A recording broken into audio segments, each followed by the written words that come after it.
What if one of the most misunderstood books in the New Testament was actually one of the most deeply Jewish? The book of Revelation has sparked fear, fascination, and endless debate. But what if we've been reading it through the wrong lens? Well, today I'm joined by Dr. Rebekah Haigh, whose research explores Revelation's Jewish roots and its surprising connections to the Dead Sea Scrolls. We'll talk about apocalyptic visions, ritual purity, and how some of Revelation's most controversial verses have been misread in ways that fuel anti-Jewish ideas. This conversation will challenge assumptions and open new possibilities for how we understand the book of Revelation. Hey, Rebekah, it is great to see you today. Okay, before we even jump into any conversation about Revelation, I want to congratulate you. You just got your PhD from Princeton. That is amazing. Congratulations. Thank you. It was quite the journey, and I'm glad it's over, and I'm really excited to see what happens next. I bet. And I know just before we jumped on here, you told me about your new position that you're going to have. You're getting ready to move to Iowa. That's super exciting. And so, yeah, it's great to hear all this. Of course, we go back a little ways. So just really great to have you here today on the Bridgebuilders Forum. So we're going to dig in to the amazing, controversial book of Revelation here in just a moment. But before we do so, I'm going to let you, of course, tell folks why you have specifically dialed in and studied and focused on the book of Revelation. But I'd like our audience just to get to know you a little bit. Tell us a little bit about your journey and even how you got to Princeton and your studies, and what inspired you to become a scholar of Second Temple Judaism. And you might even need to define what Second Temple Judaism even is, because of course we've got a diverse audience, and that's kind of a little bit of a technical term. So fire away. Tell us your story. All right. I can do it. Well, I mean, I think there's lots of versions of this story that I could tell, but the one that sort of resonates with a lot of people who end up studying religion is sort of you grow up in a religious household. Yeah. And as a teenager and as someone who's sort of hitting your freshman college class, you have lots of conflicting ideas and you have lots of big questions you're asking. And so you take a Bible class. And, you know, that's sort of the moment where you might get hooked. And that's what happened to me. You know, a lot of my preconceived ideas about, you know, the Torah and the Bible and big questions about God got, you know, complicated. And I liked that. And I wanted to know more. And so I just kept taking classes, ended up majoring in biblical studies at Rochester University, and then was like, I should do grad school. And then went on and did multiple graduate degrees. I spent a year in Israel at Hebrew University. I didn't know that. Yeah. Cool. I was there working on my first article on the Dead Sea Scrolls. I was at the Orion Center for the Study of the Dead Sea Scrolls, which was a really great year. Wow. It was sort of my meditative year where I was like, do I really want to do a PhD? How about I go to Israel and sort of take a pseudo break? And it was very re-energizing, you know, wandering around Israel, seeing all these archaeological sites, seeing these texts. I was like, I want to keep doing this. Yeah. Did you get to go to Qumran? And I'm sure you got to play around down there where the Dead Sea Scrolls were found. We're going to talk more about the Dead Sea Scrolls, but I bet that was amazing. Oh, yeah. I have this really vivid memory. Actually, my dad came to visit me in Israel, and we were sitting on the top of Tel Megiddo, which is sort of the site of Armageddon that is imagined in the book of Revelation. We have this great picture of us just looking out into the valley, and we ended up sending it to friends, captioning it like, when's Armageddon happening? So there's something very amazing about making history real, like tangible in that kind of way. Yeah, for sure. And Israel is the place to do that. Now, you also were here in Atlanta, where I am. You were at Emory for what, a year or two? 3 years. Yeah, I was there for 3 years. That's I did my master's degrees at Emory, working with Carol Newsom, who is a well-known Dead Sea Scroll scholar, one of the few women at the time in the field. And then from there, I went on to Princeton. Yeah, that's amazing. So I want to kind of zero in on that, because you did your dissertation not exclusively on Revelation, but of course that was a huge piece of it. And so what a challenging task to take on. So want to talk about that. Of course, Revelation, it is so controversial. It's cryptic, and of course, as nobody knows this better than you, it's just often misunderstood. And yet you chose it as a central focus for your PhD, which I think is pretty darn courageous. So that's really awesome. But hey, let's just talk about that. What drew you to go down the road of studying and really focusing your PhD on the book of Revelation? Yeah, Revelation was a text that left a bad taste in my mouth for a long time. I think sort of growing up, again, in a religious household, you hear things or people will say things often rooted in Revelation. And you're like, oh, I don't love that. And lots of conspiratorial thinking and these kinds of things. So I was like, that's a text that's just really tricky and causes a lot of drama. I want to avoid it. So I don't think I had picked up Revelation and read it for years since I was in high school. And then I think it was my first year at Princeton. I took a graduate seminar with the now emeritus professor, Elaine Pagels, who famously teaches this seminar on early Christianity. And she starts with the book of Revelation. Starts with Revelation. She starts with Revelation. She starts with Revelation, then she moves into the early church fathers. And so it was the first time I'd really read Revelation from start to finish, and really kind of sat with this text. And it had been a while. And meanwhile, I had been thinking about Dead Sea Scrolls and Qumran and Second Temple Judaism for quite a long time. And suddenly I encountered this text and was like, actually, this text is really interesting and really Jewish. And I think people have been approaching this text all wrong.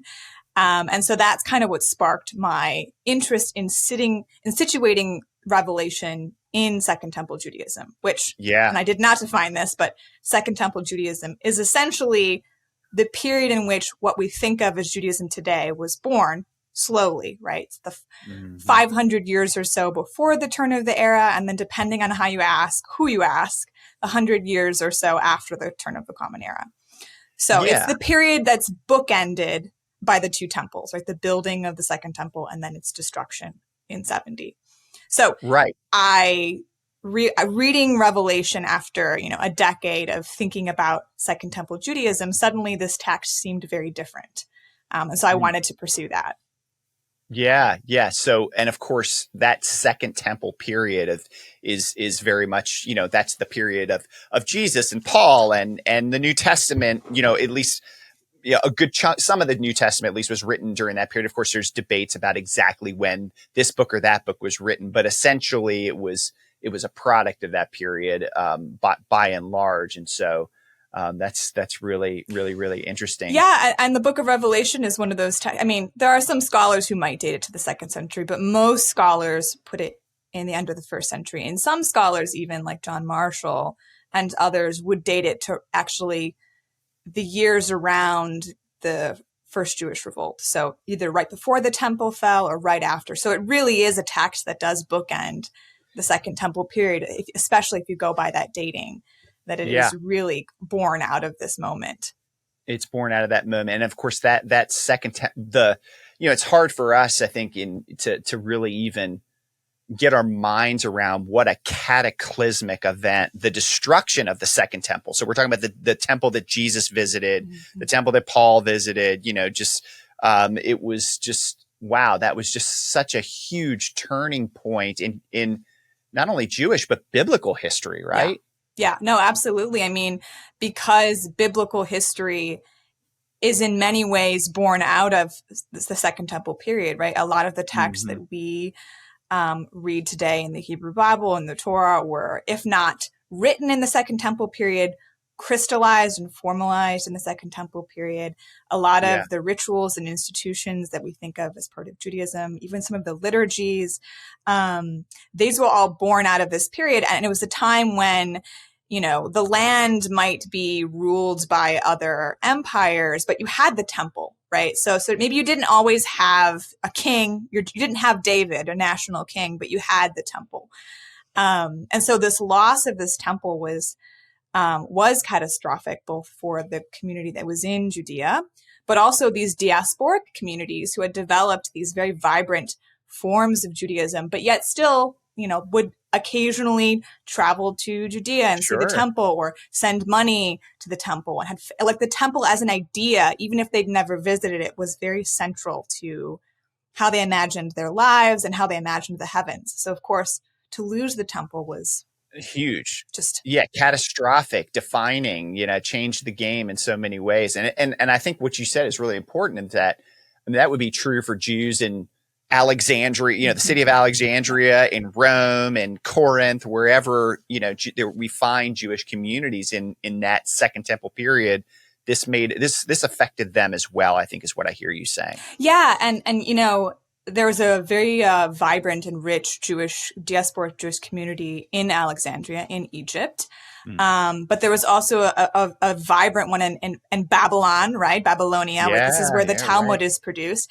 But another key center is Asia Minor. This is sort of like modern day Turkey and Syria. And this is where the book of Revelation is written. So we have these Jewish communities that have been there since almost the time of Alexander the Great, right? Josephus is writing about these communities being there during the Hasmoneans, when they're in control of, Judea, right? You have these communities that really liked living in the diaspora, and they had these vibrant communities.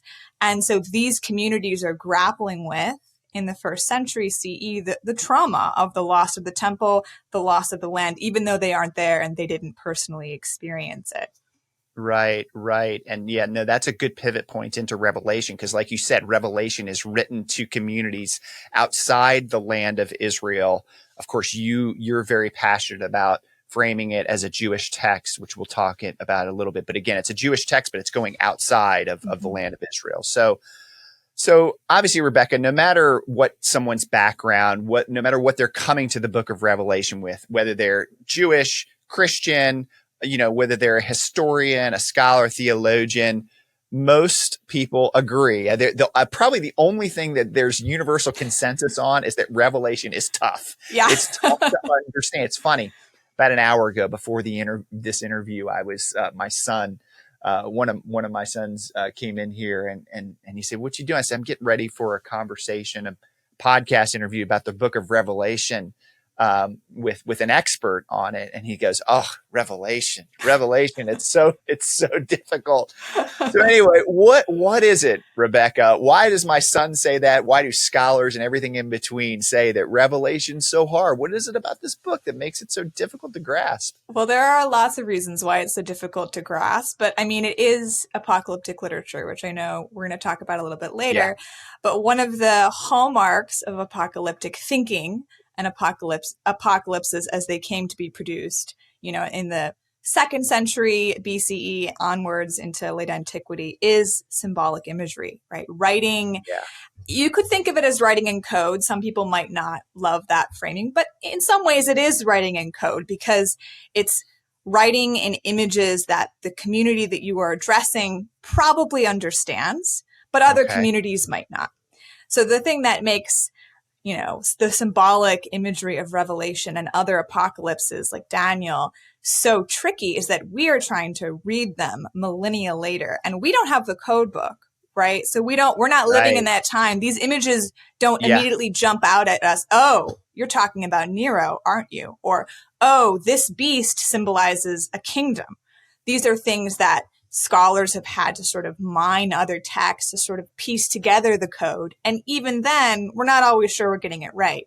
So it's filled with symbolic imagery, and symbols can mean lots of things to lots of people. And of course, Revelation has meant lots of things to lots of people because of the way that it's written. Yeah. No, that's great. There's so many. I mean, I don't know that we have any other book that is so biblical books that people are familiar with. It's so chock full of images. Like you said, we've got beasts, we've got seals, we've got all these kinds of things that it's like, what's happening here? And it's just so interesting that if you pick up, a commentary or a book or whatever, you're going to get some really different answers. And I want to ask you about one of the maybe more popular frameworks for Revelation. One common perspective among Bible teachers is to really view it as a detailed, literal manual for future events. Of course, famously the Left Behind series from it's been a while since that was out, but it's still reverberating.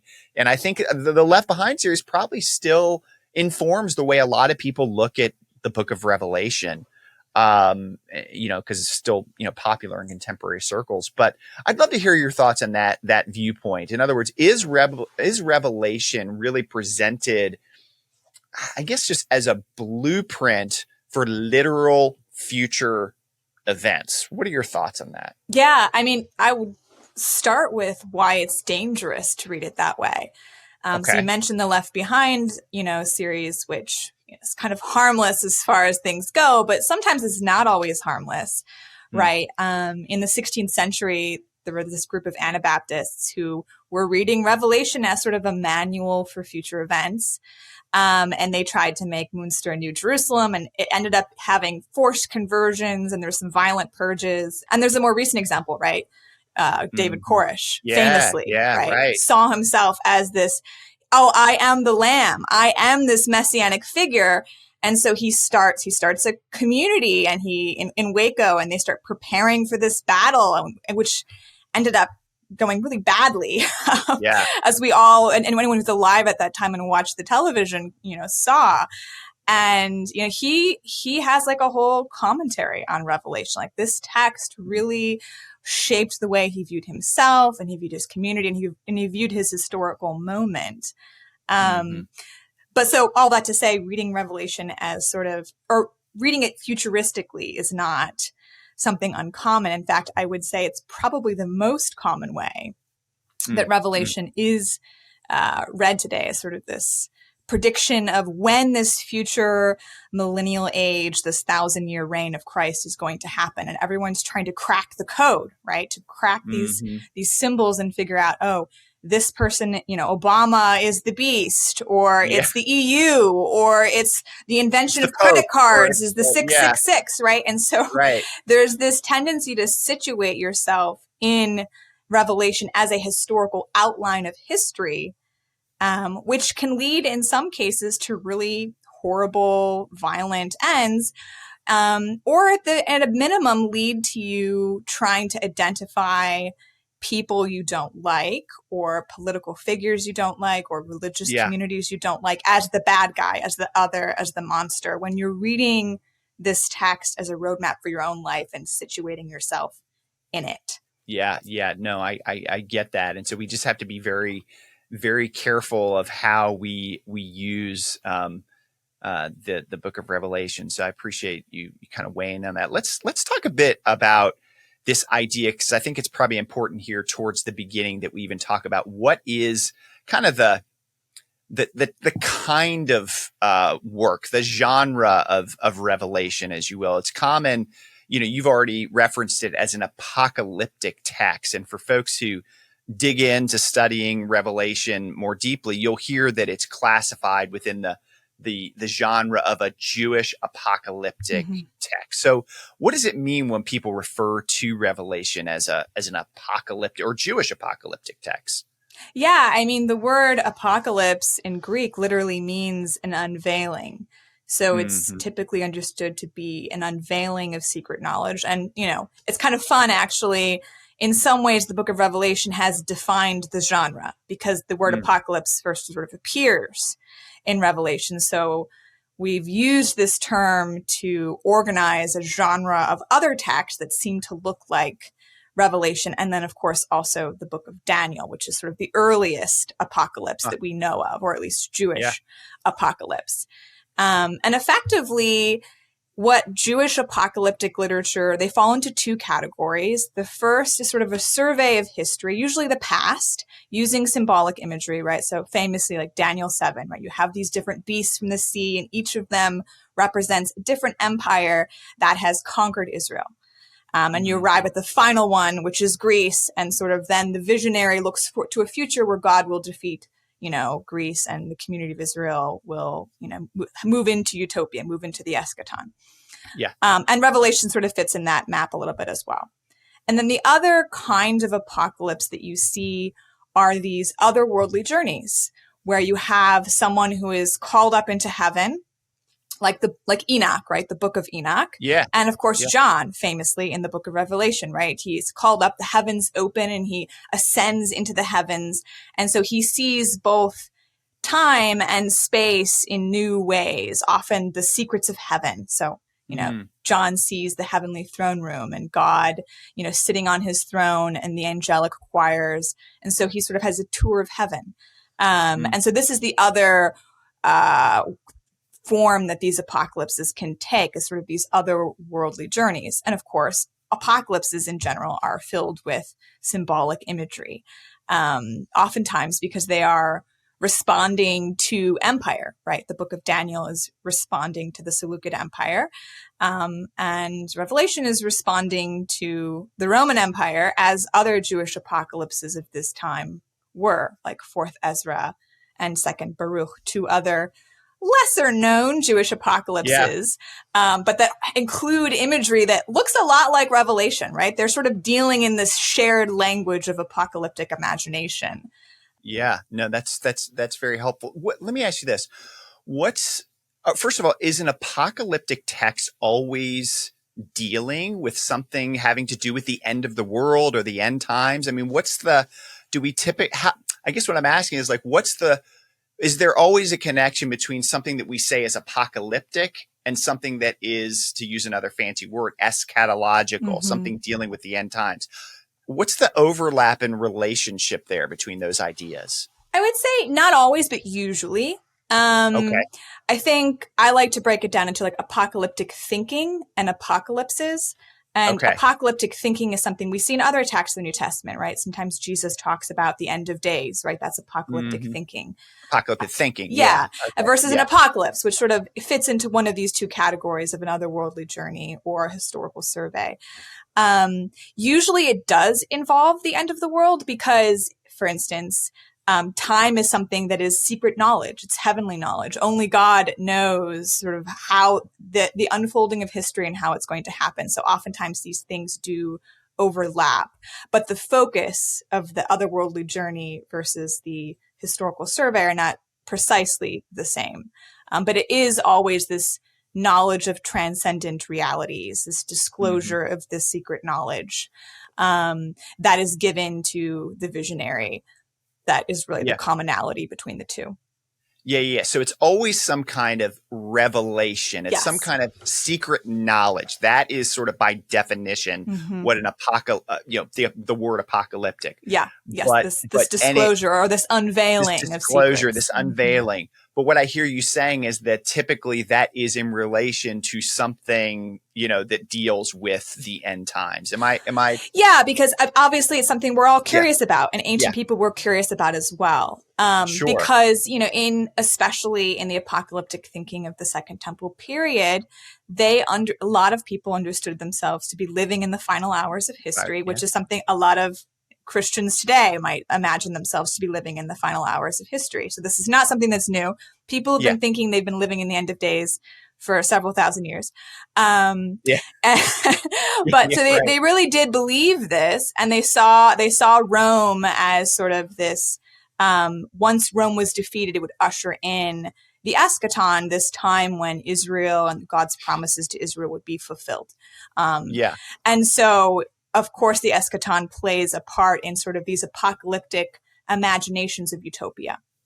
Because ultimately, the way I explain apocalypse to my students, or at least Revelation and Daniel, these are texts that are offering a vision of the world as it should be in a world where things are not as one would wish. Sure. So that's a great description. That's very helpful. Yeah. The world as it should be is very characteristic of apocalyptic texts, is what you're saying. Very, very characteristic. And, we see even in non-religious literature, right? We sort of see these apocalyptic stories that are sort of born out of religious apocalypses that play with these same themes, whether it's like zombies or aliens or whatever.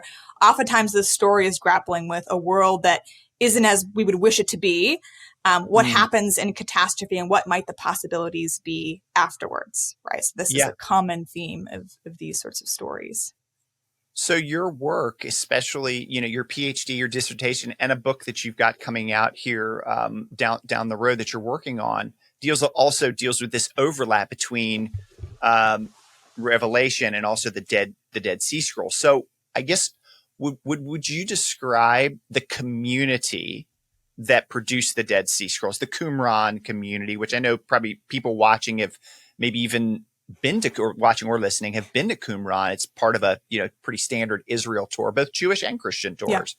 Yeah. Were they kind of an apocalyptic end times thinking kind of community? Yeah. That down at Qumran? They were, especially near the end. Yeah, I bet.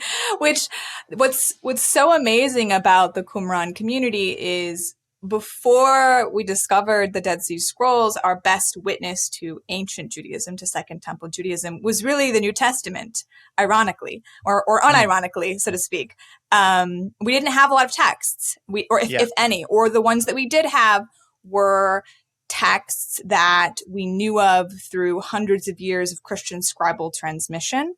And so we didn't have like texts written by Second Temple Jews that we found on the ground. And with Qumran, we find them in the ground, right? Yeah, we got eyewitnesses. We got eyewitness stuff. 1947, Cave One, they find, most famously the Great Isaiah Scroll, which is, our largest extant text from the Hebrew Bible, like the full-on scroll. But we also found other texts. They call them sectarian texts, meaning these are texts that are written for the community and for the religious practices and ideas and theologies of this community that is preserving and writing a lot of the Dead Sea Scrolls. And one of them was the War Scroll, which is the other text I talk about in my work. And the War Scroll is one of many texts that sort of look forward to the end of days, that are grappling with the trauma of living first in a world. They didn't really like the Hasmoneans. The Hasmoneans were the last Jewish monarchy. They didn't like these kings who were also priests. They viewed that as sort of like totally off, totally wrong. They thought the Qumranites, like they were corrupt. They were corrupt, but also because, they were not of the line of David. And they also viewed their priesthood as illegitimate. So Rebekah, just to make sure our audience knows, you're talking about like the several hundred years before Jesus, right? Yes. And the Hasmoneans. Yep. And this is kind of that's the soil that this Qumran community sort of, came into existence. Yeah. Yeah. So this community appears in the 2nd century BCE on the historical and archaeological record. There are various theories about who they are, where they come from. One theory is that they were priests, a priestly community. When the Hasmoneans revolted against the Seleucid, the Greek overlords in the Hanukkah story, right? Yeah. They came into power. They set themselves up as high priests and then later as kings.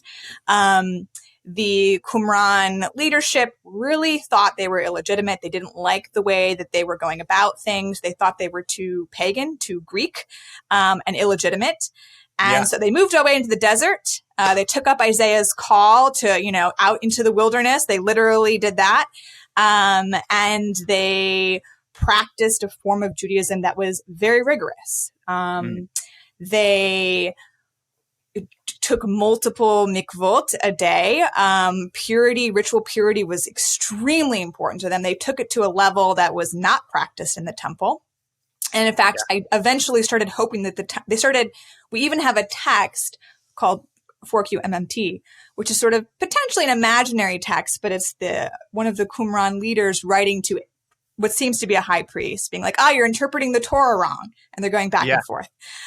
So this is really a community that disagrees on halakha, disagrees on purity, and is producing texts with their own ideas, texts that describe ritual and religious practices, but also producing copies of the Torah and the prophets, and the texts that they preserve are our oldest copies of the Torah. So before the Dead Sea Scrolls were discovered, our oldest copies of the Torah were 1,000 years later, right? The text of the Masoretes.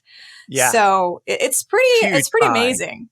Yeah, yeah. Oh, I could geek out with you about Dead Sea Scrolls stuff, and we're gonna relate it to the Book of Revelation in just a minute. But the bottom, what I hear you saying is that Dead Sea Scroll community, the people at Qumran, the people who produced these texts that we found in 1967, they were hardcore. They were I mean, they were hardcore. super. I mean, you couldn't just show up to Qumran No. and say, "Oh, I'm ready to join your group." Like you had to. My understanding is like the Multiple entrance years. Yeah. It was a multiple years multiple before year. you were like Yep. considered, Yep. part of the mishpocha, like part of the Mm-hmm. family. For you weren't just showing up, and you Nope. better be serious. And you had to be willing, it seems, to make some sacrifices. They lived communally. You know, they were kind of an ancient kibbutzim, it seems like. They didn't all probably live at Qumran, but they had this ideal of shared property. And to become a full member of the community, it took multiple years. And even once you were a full member of the community, there may have been an extra secret hierarchy where even the most elect and elite got to learn their secret esoteric texts, right? Wow. So this is a community that had hierarchy, secrecy, purity, and they really, really thought they were living in the end of days. First, they thought it was, the Greeks that were the big bad, then it was the Hasmoneans, and then eventually, then it was the Romans, when the Romans came through and overthrew the Hasmoneans and took control of the region. Hey, if you're enjoying this conversation, I want to share with you that the Bridgebuilders Forum is more than just a podcast. We're a nonprofit organization dedicated to helping Jews and Christians better understand their faith, the Bible, and each other. And your support helps us host these vital conversations and create educational resources and interactive learning experiences. And yes, all donations are tax deductible. To give, just visit bridgebuildersforum.com and click donate. Every gift makes a difference. So thanks for standing with us. And if we can serve you in any way, send us a message. So this is where I want to pivot and kind of make this link with the book of Revelation here, because again, so we've got the Dead Sea Scroll community, these people in Qumran. They were very persuaded that they were in the end of days. Clearly, the book of Revelation is speaking from a vantage point, and it's talking about the end of days. Mm-hmm. It's apocalyptic. So we got two texts here that, at least from, I guess, or communities, texts, and so forth, there's some overlap here. So talk to us a little bit about what are some of the and I'm sure this is just one of these things we're just going to get on the tip of the iceberg here. But what are some of the big similarities? Are there big similarities? And what maybe would be some significant differences between like this war scroll with the Dead Sea within the Dead Sea Scrolls and the Book of Revelation? Talk to us a little bit about that relationship. Yeah, I think one of the most interesting things that the two communities seem to share, at least the Yochanan community that John is addressing, that is living in Asia Minor, and then the Qumran community, who are the audience of texts like the War Scroll and other war traditions that were found in the Qumran caves, is that they conceived of themselves. I mentioned previously that they thought the temple was illegitimate. They thought the priesthood they were just off the rocker. They weren't doing things correctly.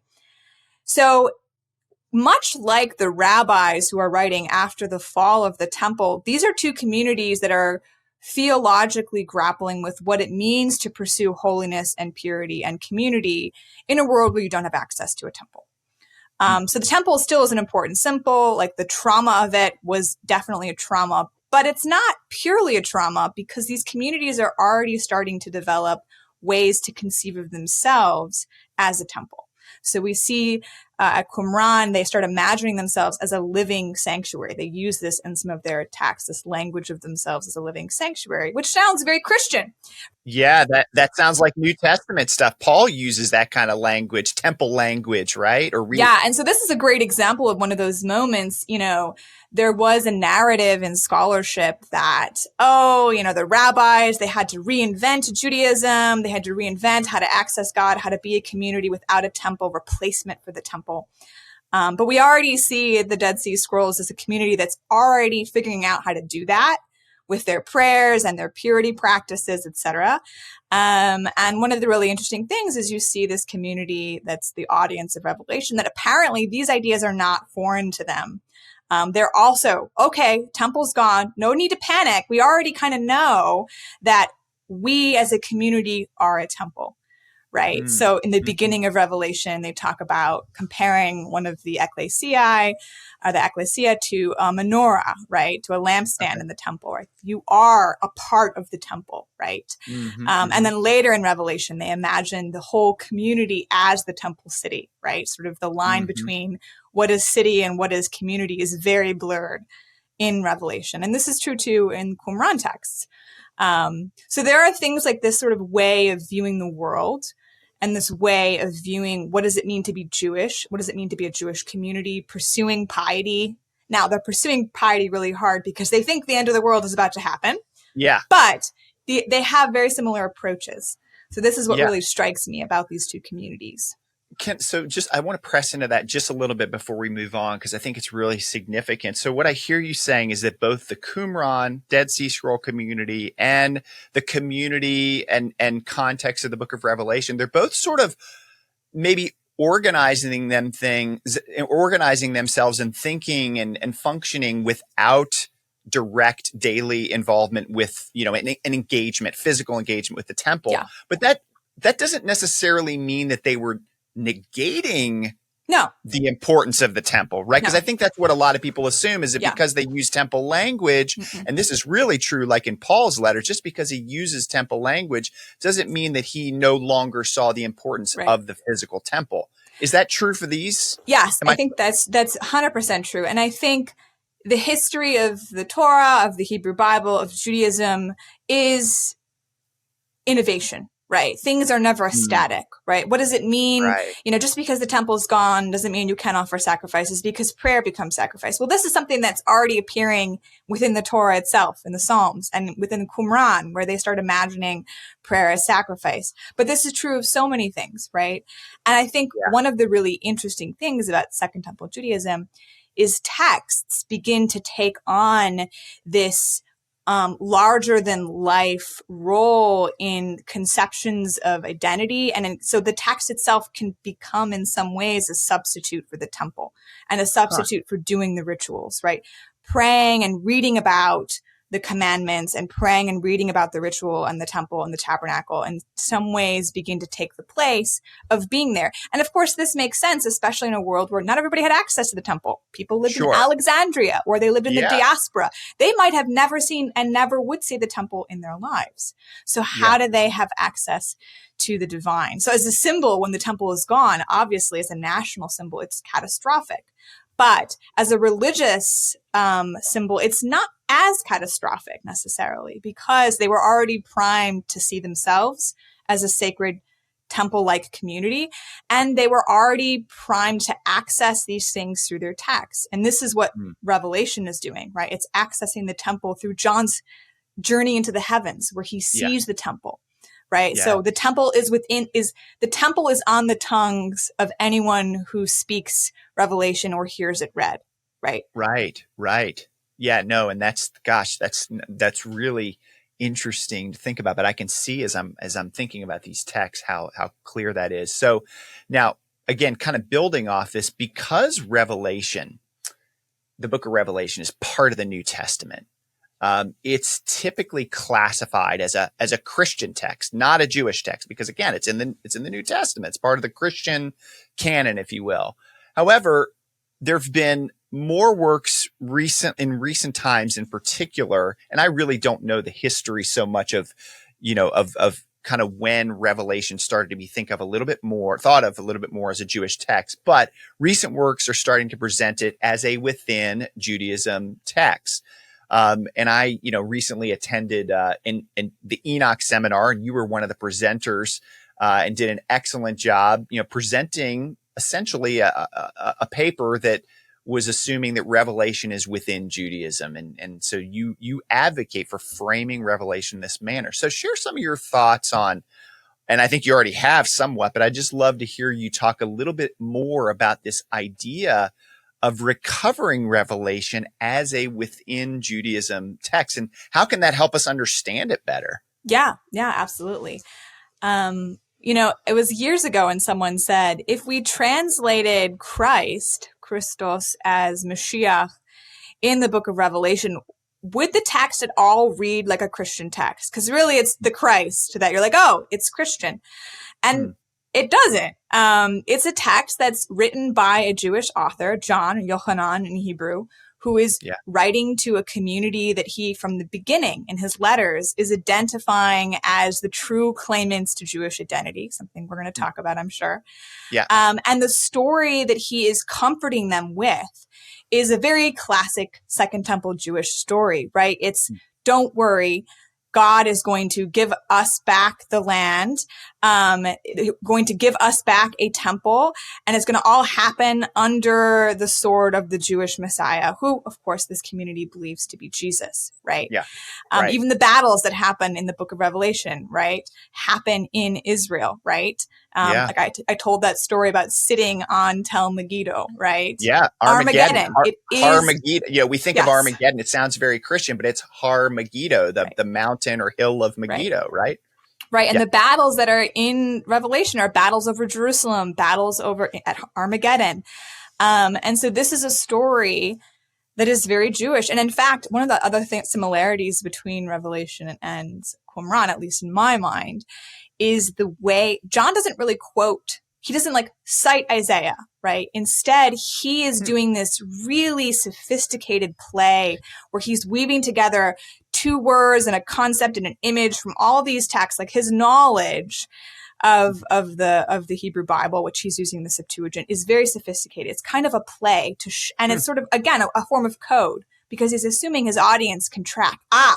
You're getting that image from Daniel, this image from Ezekiel, and you're drawing on this concept from Deuteronomy. And this is something the Qumranites did as well, right? They have so sophisticated scholars. Is that an illusion or is it not an illusion? And it's an insider language, an insider lingo.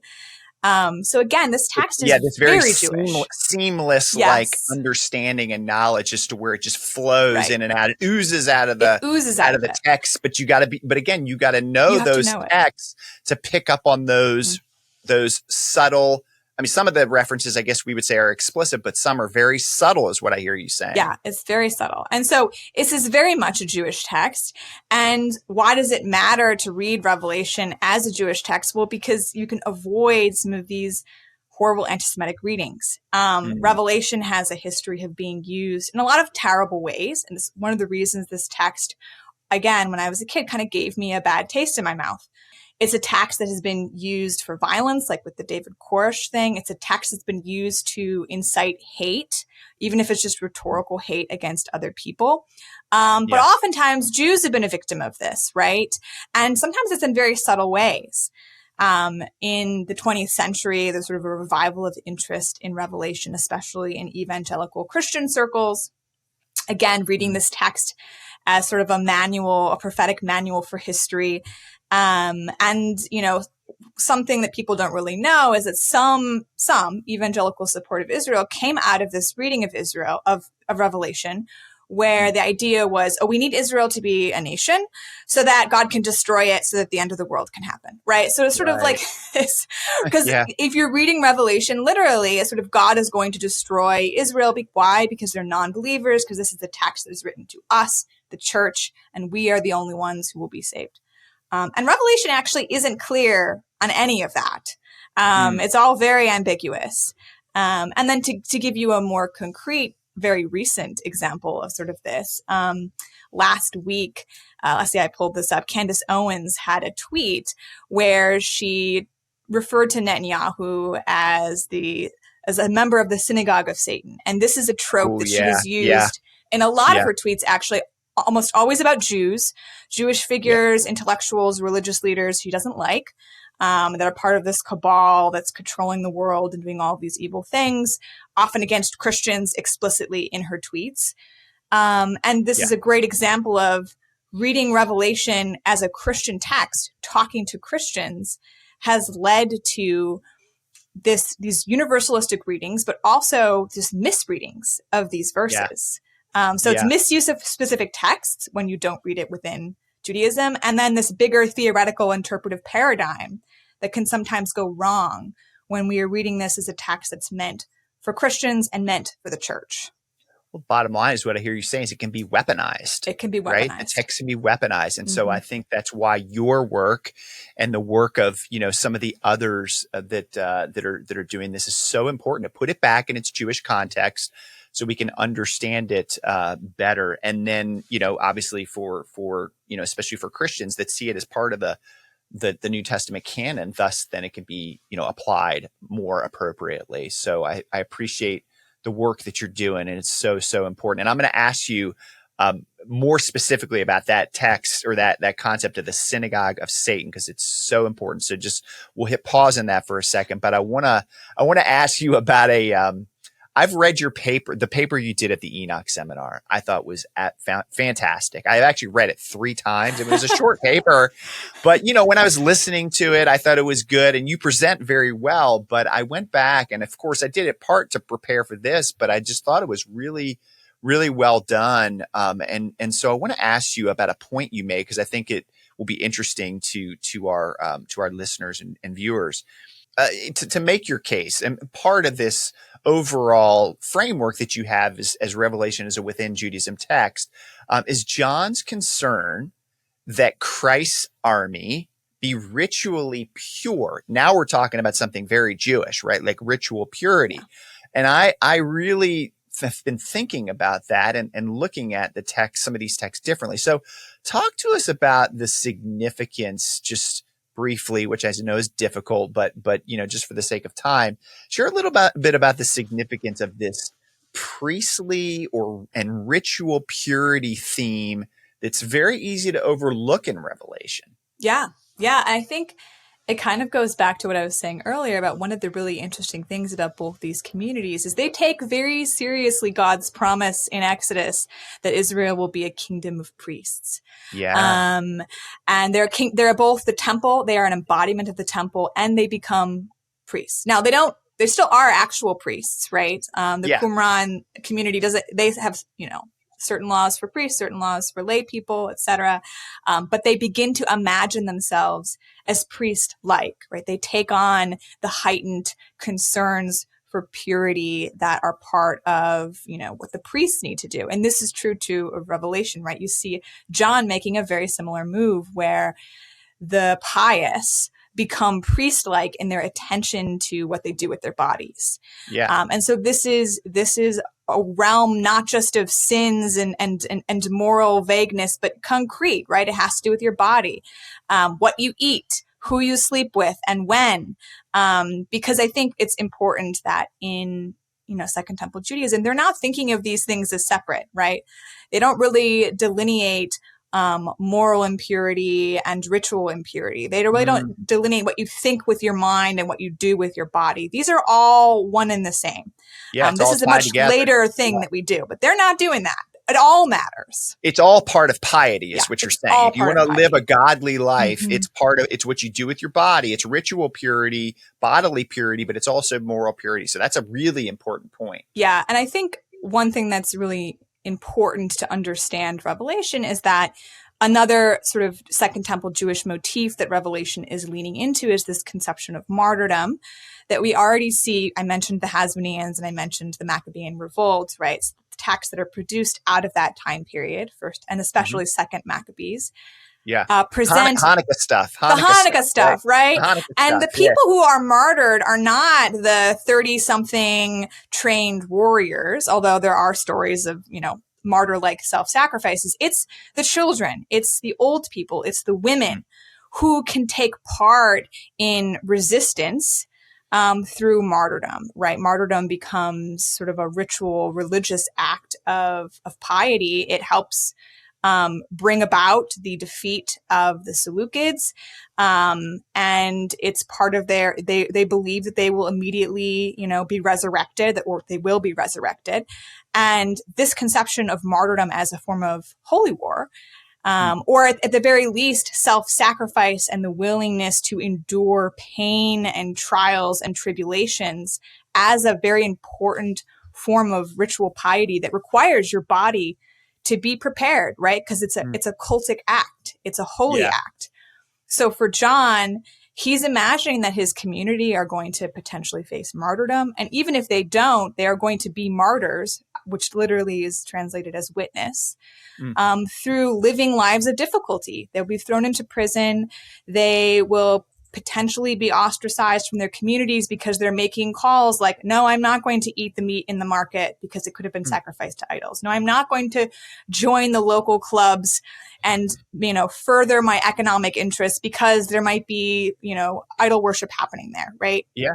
So these are all very Jewish concerns. These are all very Jewish concerns. Yeah. And John frames all of this as martus, as martyrdom, as a form of martyrdom. And it requires not just resistance and endurance, but also purity and, this attention to the body. Because if you believe the end of days is happening and that you will play a part in it, even if it is only through prayer and martyrdom, you have to be ready, right? This is sort of holy war ideas that we see already in the Torah, right? And if you believe that this is a holy war where God and his angels are going to participate, when God is in regular human space, you need to be holy and sanctified. So these ideas, these very Jewish ideas, are all wrapped up in the way that John is imagining what his listeners need to do. He's preparing them for holy war. And if you're going into holy war, you better be ritually pure and ready, to just be fit for going to basically do battle for God. Right. I mean, that's what he's arguing. That's what he's arguing. Yeah. Because otherwise you'll have to get left behind, but not in the Christian way of being left behind. Right. Yeah. Gotcha, you'll be left behind in that you won't get to participate. And perhaps you won't rule in the city for 1,000 years. You'll be resurrected and you'll, enjoy all those things, but you're not going to enjoy the highest levels of reward because you weren't prepared, and you couldn't fully take part. Got it. Okay, Rebekah, look, we could geek out for a much longer about the book of Revelation, but I've got just another kind of big question for you. And then I want you to tell us a little bit about your book before we wrap things up. A central focus of this podcast and the Bridgebuilders Forum's mission is to really challenge anti-Jewish interpretations of the New Testament that continue to fuel antisemitism. And you've already, I think, very clearly, addressed that and the importance of that, how Revelation's been used in that. But, one of the most high profile concepts from the New Testament that has been weaponized to cultivate Jew hatred is this term. You've already brought it up, the synagogue of Satan, which comes from the book of Revelation. And I think it's very significant. I actually didn't know that Candace Owens associated that with Netanyahu last week. So I'm gonna check that out. But wow. So anyway, but more broadly, the term synagogue of Satan, it appears twice in Revelation chapter 2, and then Revelation chapter 3. And these groups are identified as those who say they are Jews and are not. So I'm very curious how you understand this concept, synagogue of Satan, expression Revelation. And is there a way to understand this that doesn't carry and cultivate anti-Jewish sentiments? Yeah, no, absolutely. I think this is a really great example of the blinders that we can put on when we interpret a text. We all come to texts with preconceived horizons, preconceived interpretations, and that's inevitable, but it's important to try to recognize those. And so the big one, as we've talked about with Revelation, is coming to this text, reading it as John talking to Christians. The word Christian doesn't appear. It may have already existed in the first century. John doesn't know of this word, doesn't bring it up. It's interesting. He doesn't use that word. He's late. I mean, we know he's probably one of the later writers of the New Testament. He doesn't use the word. Right. It's used in Acts. He doesn't use it. So yeah, it's really interesting. So he's positioning his audience as Jewish, right? We've talked about all of these Jewish ideas. And there's a long history of reading this text as about Gentiles, as about Christians. I think my interpretation is one of the reasons that Revelation has been one of the last texts to sort of jump on board this within Judaism perspective is because there are stakes involved in taking away this text that has been so long read as a universal text, as a text for everybody. And John isn't uninterested in the fate of Gentiles. They do appear, in Revelation 7 and various things. But I think it makes a lot of people uncomfortable to read Revelation as a text that's addressing a very specific group of Jewish followers of Jesus. So they don't do a natural reading, which is to read the text at face value. Yeah. And the synagogue of Satan passage is a great example of this, because if we didn't have all this baggage of assuming this text is Christian talking to Gentiles, we wouldn't have to contort ourselves to read it to support John attacking Jews. Because what does John say in this text? He says that they are Jews and are lying. So he says they're lying, right? They're lying. Yeah. They are lying about being Jews, or Iudaioi. And for John, you could just read it at face value. There's a group of people who are running around Asia Minor and claiming to be Jewish, claiming to be Iudaioi. And John thinks that their claim to it is illegitimate. Now, by implication, his beef with that is that his community is the ones who can legitimately call themselves Iudaioi, can call themselves Jews. Now, there are lots of recent theories about who these groups could be. You can read the works of Elaine Pagels or David Frankfurter or John Marshall. And there are some good ones, right? David Frankfurter has argued that potentially John is responding to an evolved Pauline Christianity in Asia Minor who have sort of kind of taken what Paul said and run with it to maybe its natural conclusion or its not natural conclusion. And they are claiming to be Jews.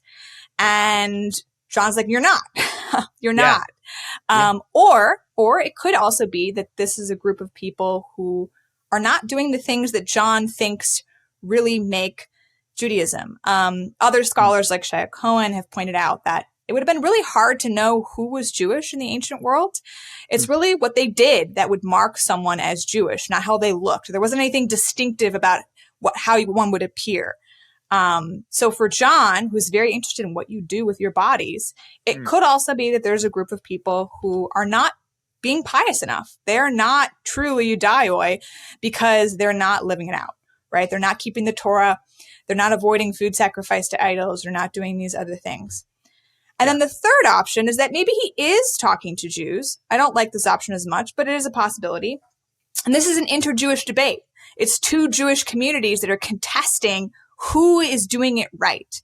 Perhaps this is a group of Jews who believe that they should revolt against the Romans, and John doesn't like that. Perhaps it's a group of Jews who don't have all the theological opinions that John does. It might have nothing to do with belief in Jesus, or it could. We don't know. And this is very common. The Qumranites called other Jews the sons of darkness. So this isn't anything that's particularly, right? I tend to prefer— it's very Jewish to be like John being very critical, potentially speaking of another group in a very critical way does not make him anti-Semitic. It's just kind of how Jews talk to each other in inter-Jewish texts, just like other groups do. Oftentimes. This is the way you talk to your family around the dinner table. You can get really, nasty sometimes. You can get really nasty sometimes, and that might be what's going on there. And so there are lots of options, and none of those options necessarily involve Gentile followers of Jesus that are calling themselves Christians, because they weren't, at least John wasn't, who are really upset with locals. This is the way the story is told. Really upset with local synagogues that are persecuting them. We don't have any history of that. Like, this is not, there's no historical evidence of this happening. And it's a very anti-Semitic assumption that is what's going on. Instead, this changes the game, because the way this is typically, or most often, or let's just say commonly, is that, look, these are Christians who are being persecuted by, like you said, by Jews, and you've got Christians calling them the synagogue of Satan, and this just gets very tangled up and weaponized. Right, and the thing that John really seems to be angsting about and worried about is not persecution by, the Roman Empire because of Christ, although that's baked into it. It's the Roman Empire that has armies, that is conquering Judea, that is destroying the temple. These are the big images in Revelation that for him get wrapped up. And of course, Jesus, right? Because he believes Jesus is the Jewish Messiah. And, there seems to be some, trials and tribulations involving that, like getting thrown into prison. But for him, the big enemy are not other Jews who don't follow Jesus. It's the Roman Empire. And I think too, this gets overlooked in a lot of theological readings of Revelation they weaponize this text against, communities that they don't like. And in history, that's often been Jews, but it can be other groups as well. And so anyone can be slotted into the synagogue of Satan, especially when you're reading this text as a guidebook for the present moment. But it is important to read it as a Jewish text, as a text that's an apocalypse. It's a text that's filled with symbolic imagery. It's a text that's meant to comfort a very specific community living in the first century. They've just suffered the loss of the land and the temple, and they are in need of comforting. They are in need of encouragement to be resilient, to keep being pious, to keep doing what they're doing, because in the end, God is still in control. He's still seated in the throne in heaven. The angelic choirs are still singing, sacrifices are still happening, and in the future, at some point, undisclosed because it's an apocalypse, so nothing's precise, God will eventually bring about utopia and the eschaton. So this isn't a text that's meant to offer its listeners a precise guidebook. And it certainly is not a text. It certainly is not a text meant to offer distant generations a guidebook to their history. Yeah, gotcha. Yeah, I thought that, just why not just understand it? I mean, obviously there's a lot of complexity to the book of Revelation, but as far as this coming back to this synagogue of Satan, it just simply says those who claim to be Jews, but are not and are lying. So like, if we just kind of look at that plainly, John's concerned here that there's a group of people who are claiming Jewish identity. He's like trying to develop this army that's like of Jewish people that are ready to like do battle and be pure. And if you got people that are lying about their identity, that's problematic when you're getting ready to do battle in John's thinking. Right. Yeah. Lying about their identity or lying about their practices. Because if they're not pure and they're part of the army of God, that's bad. Because, in the biblical model, one person, and we saw with, in Judges, right? One ill-fated person who's not doing what they're supposed to do can have the whole battle go sideways, right? So it really does matter that everyone as a community is pure and prepared. So needless to say, anyone associating the synagogue of Satan with Benjamin Netanyahu or modern Jews is just really out of line. Is really out of line. Way out of line, to say the least. Way out of line. Yeah. Way out of line. Okay. Hey, Rebekah, this has been great. I want to mention again, I alluded to it earlier, that you're working on a book about Revelation within Judaism. And can you just give us a sneak peek of what your book is going to cover and when we can look forward to reading it? Yeah. So hopefully in the next 2 years, we'll see it, we'll see it out. I'm in the process of sort of editing the manuscript and finding a home for it. The project compares Revelation to the War Scroll, which is the text we've already talked about. And one of the key things that I talk about is this idea that rituals don't necessarily need to be practiced in real life. They can be accessed and experienced through text. Like, this is a Jewish idea that's appearing long before the rabbis are also doing this, that these communities, that they get together. We know this from the New Testament and Qumran, and they are collectively reading and experiencing and praying their texts. And this collective experience of the text, that is a feature, a hallmark of, some modern forms of Judaism and Christianity, is something that they were doing. And is really important to how we understand the War Scroll and Revelation. And particularly the other thing that I, kind of draw out in my text is the power of prayer. Because one of the things that first drew me to these two texts is that they are chock full of prayers. Yeah. And so my question is, what does it do for communities who are accessing these prayers, how do these prayers, whether they are reading them aloud or praying them, how do they shape their sense of self? And how do they think about the power of prayer? So that's sort of the book's focus, is thinking about prayer and words and the power of words to shape ourselves and potentially, at least for these communities, to shape the world around them. So that's the brief synopsis of the book. Well, I know it's going to be great, and I'm looking forward to it when it comes out, and just, grateful for what you're doing. So, Rebekah, I want to just wrap this up. I want to thank you for joining me today on the Bridgebuilders Forum. We really do need more scholars like you, who are dedicated to reframing the New Testament in its Jewish context and the implications that flow from that, which you're developing through your work. So it feels like we're just scratching the surface when it comes to the book of Revelation from a Jewish standpoint and within Judaism. So I'm excited about your work and looking forward to what's ahead. Well, thanks for having me on, Ryan. This was great. I love talking about Revelation, and I really enjoy the podcast. Thanks so much, Rebekah. Hey, I would love to connect with you further. So feel free to leave a comment or send me a private message. And the best way for us to stay in touch is to sign up for the Bridgebuilders Forum email at bridgebuildersforum.com. This will keep you informed of cutting edge resources and opportunities for us to connect and learn together. Additionally, the Bridgebuilders Forum is a 501c3 nonprofit organization, and your support helps us create content that overcomes misunderstandings and advances ideas that build bridges between Jews and Christians. So we'll be back soon to discuss more ideas that help Jews and Christians better understand their faith, the Bible, and each other.